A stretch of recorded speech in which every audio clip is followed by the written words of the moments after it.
Quanto tempo? 30 segundos.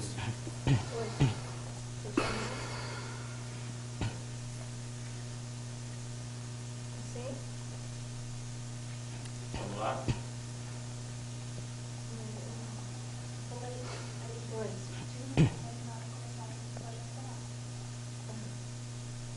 Dez segundos.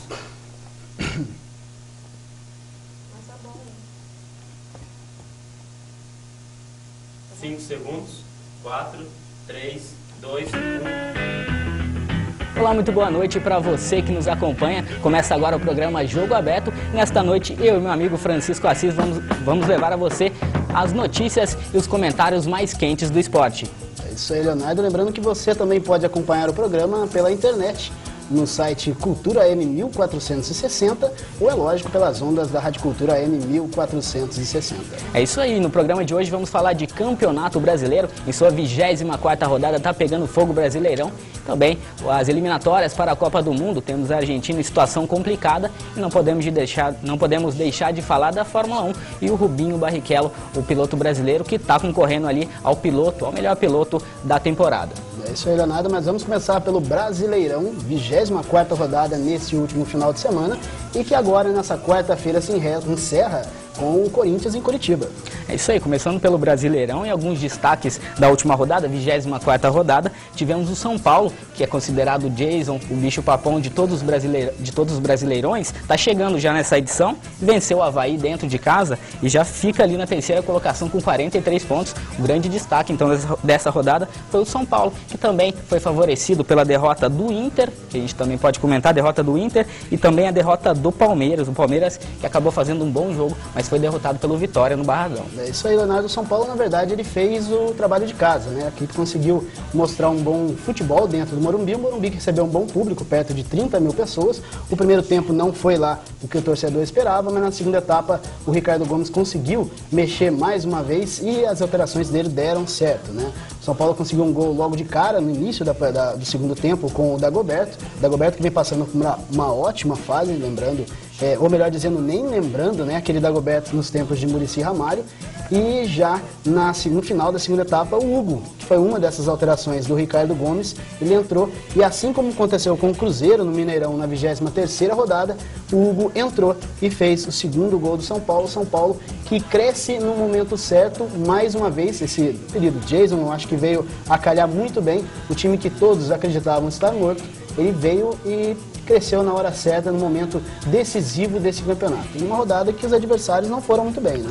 O destaque para o Palmeiras, a derrota do Palmeiras chegou a estar à frente do marcador do Vitória no Barradão lotado, como sempre, a torcida baiana apoia muito o rubro-negro lá da Bahia. Agora o Vitória também chegando aí, o Vitória pegando a classificação aqui, o Vitória hoje, o 12º, está correndo um risco ali, luta para chegar uma Sul-Americana, mas aprontou para o Palmeiras que via essa chance de vencer para continuar aí firme aí, se distanciando do segundo colocado. O Palmeiras hoje é o primeiro com 44 pontos, manteve a liderança, mas já vê o São Paulo e o Inter, o próprio Inter chegarem, colarem ali na sua rabeira nessa tabela de classificação. Até porque o time apresentou algumas falhas que não eram normais no que a equipe no Muricy Ramalho vinha fazendo nas últimas rodadas. O próprio goleiro Marcos, que até o torcedor tem, Leonardo, como parâmetro do que é a equipe, ele no primeiro gol do Vitória falhou e falhou feio, né? Então o Palmeiras acabou aí com essa derrota, mesmo sendo fora de casa, mas como você mesmo lembrou, a colocação das equipes na tabela dava um certo favoritismo ao Palmeiras. O Palmeiras acabou falhando e o Vitória se aproveitou.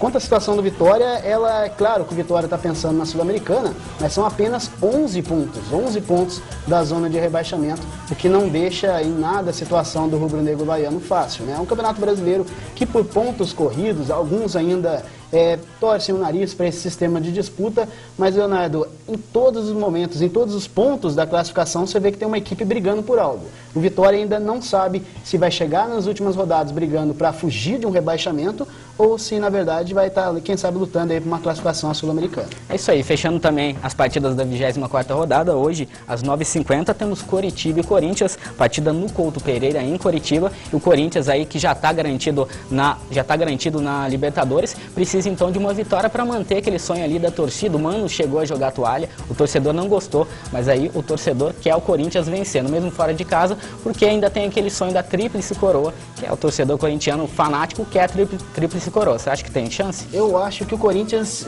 na verdade, até quando o Mano Menezes jogou a toalha, o torcedor não acreditou muito pelo elenco que o Corinthians vem construindo, né? Ainda não é um time formado, tinha um time formado no primeiro semestre, Leonardo, mas nesse segundo semestre ele perdeu esse time depois que a janela europeia levou alguns jogadores do Corinthians. Mas eu acredito ainda que o Timão forma, na minha opinião, um grupo de 4 equipes que vão brigar por esse título, dependendo muito da partida de hoje, até porque enfrenta uma equipe que, como aconteceu com o Palmeiras e Vitória, o Curitiba está naquela parte da metade da tabela para baixo, está ainda brigando para fugir daquela zona de rebaixamento, e o Corinthians lutando dessa forma, como o Corinthians vem, né, a cada rodada, matando o leão a cada partida. Eu acho que uma vitória hoje coloca o Corinthians de vez na briga pelo título. Francisco, vamos mudar um pouquinho de assunto, continuando no futebol, vamos falar de eliminatórias para a Copa do Mundo. A gente sabe que a Argentina aí está capengando nessas eliminatórias, o torcedor brasileiro fica feliz, mas é triste, a gente conversa, é triste a Argentina fora da Copa. A gente tem aquela rivalidade, Brasil e Argentina, o pessoal de casa sabe muito bem,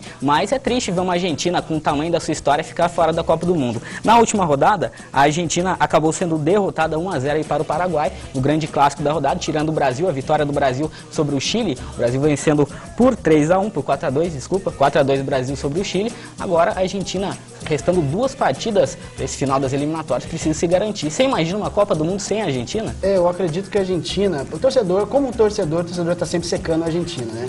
Mas você imagina hoje, na situação que as eliminatórias se encontram, corremos o risco de ter uma Copa do Mundo sem nada mais, nada menos do que Messi pela Argentina, do que o Cristiano Ronaldo por Portugal e do que o Ibrahimovic pela Suécia. Você, o amante do futebol, pensa, na minha opinião, 3 dos 4 principais jogadores do mundo hoje poderiam estar fora de uma Copa do Mundo.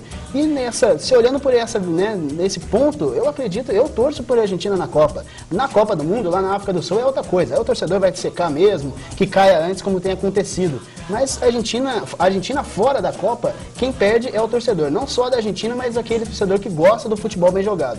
Ou o torcedor prefere uma quarta de final entre Argentina e Portugal ou uma Arábia Saudita e Estados Unidos. Então vai muito aí de quem gosta mesmo da bola bem jogada.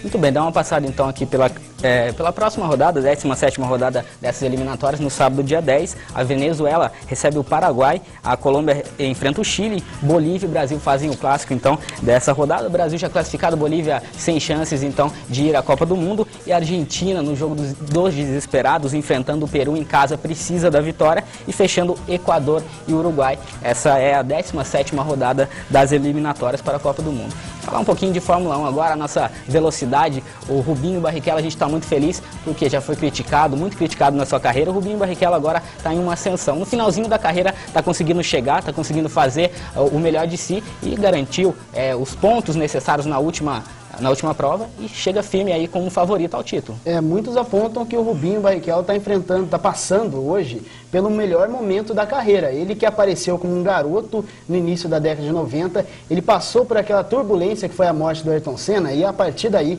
ele acabou caindo sobre ele um peso maior do que o Rubinho poderia aguentar. O torcedor achou que o Rubinho ia ser o piloto a disputar um título no que ele tinha no Ayrton Senna, e não tinha, né? E depois veio aquela situação de Ferrari, toda aquela, algo que o Rubinho não precisava passar e acabou passando, mas agora na Brown ele tem mostrado o piloto que é. Não é um piloto top como foi Ayrton Senna, como foi Prost, como foi Schumacher e como acredito eu que hoje é Massa, mas o Rubinho é um piloto de qualidade que pode sim aí desbancar o Jason Button nessa briga pelo título. Tem sido favorecido pelo carro também, um ótimo carro da escuderia, da Brown GP. Os dois pilotos da escuderia mantêm a liderança, o Jenson Button 80 pontos e o Barrichello segundo colocado com 66 pontos. Então a diferença é pouca, dá para o Rubinho, o torcedor está torcendo muito. Na próxima corrida, o GP de Singapura, no domingo, dia 27/9, às 9 horas da manhã, o torcedor já está acostumado com esse horário, então é torcer para o Rubinho conquistar esse ponto e torcer também para o Jenson Button perder aí alguns pontinhos para o Rubinho chegar firme. É o que tem acontecido. Lembrando que a única corrida durante o único GP noturno, né, nesse ciclo da Fórmula 1.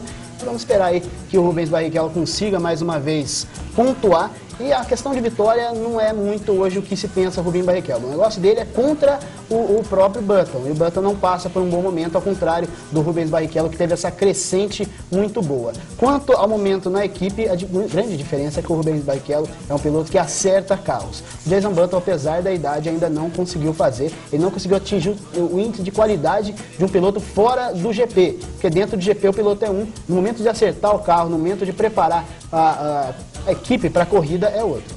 E o que falar desses medalhões, o Raikkonen e o Hamilton, que foram grandes apostas no começo da temporada e estão aí sexto, sétimo colocado nessa classificação. São pilotos tecnicamente muito bons, mas também, na minha opinião, não são pilotos top. Acredito que estará em boas mãos, até por tudo que passou na carreira, um título na mão de Rubens Barrichello. E também premia um ano conturbado, né? Que a gente tem visto na Fórmula 1, que nunca o nome circo da Fórmula 1 coube tão bem a escuderia. É isso aí, Francisco. Infelizmente, o nosso programa Jogo Aberto fica por aqui. E na próxima edição aí você acompanha muito mais do esporte, comentários quentes aí sobre todos os assuntos que envolvem o Brasil e o mundo, esse mundo esportivo que tanto nos agrada. É isso aí, você garante, você acompanha, melhor dizendo, né, muito mais do esporte conosco na próxima edição. Uma boa noite e até lá.